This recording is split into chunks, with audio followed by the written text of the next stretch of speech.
How to build picking hand speed. One of the most common questions I get is how to build picking hand speed, especially for metal riffing. Usually the follow-up questions are, should you practice with bursts or with longer repetitions? Should you have tension or no tension at all? This is heavily dependent on your current situation, your skill level, how you're practicing. But for this video, I'm assuming that you're already practicing consistently, you're putting in the work, you're mainly practicing by playing over guitar profiles or backing tracks at lower tempo than the original, and you have hit a plateau with your speed. So basically technique changes from low to mid to high tempos. So it doesn't really make sense to practice hours and hours on the low or mid tempo technique if you want to be playing fast riffs.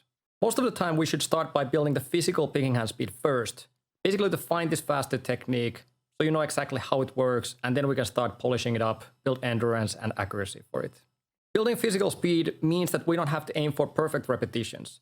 It means that we're just mainly aiming to move your hand physically faster, so they don't have to be recording quality reps, they don't have to sound perfect. As long as we're able to make your hand move faster, that is the main target here. The way you can do this is basically with practicing bursts and tracking also what is the max tempo you reached in each practice session. As long as you're tracking the numbers are going up, even if you're not really sure if you're using the right technique or if the repetitions are acceptable. In most situations, you are on the right path and you won't build any bad habits by doing this for a short period of time. If the numbers stay the same, you might need to adjust the posture, you might need to adjust your technique, or for example, you might need to take longer breaks in between the repetitions to get progress again. At first, this high tempo technique will very likely be a very tension-driven technique. That's perfectly fine if you really have to push, for it to reach those higher tempos. Ultimately, this will make your life so much easier. So let's say you can play at 250 BPM with very tension-driven technique.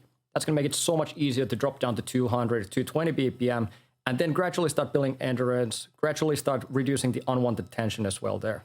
It takes time to smoothen up and start relaxing. Remember to warm up properly, and definitely don't do this if you have history with picking hand injuries, because of course then the progression should be different.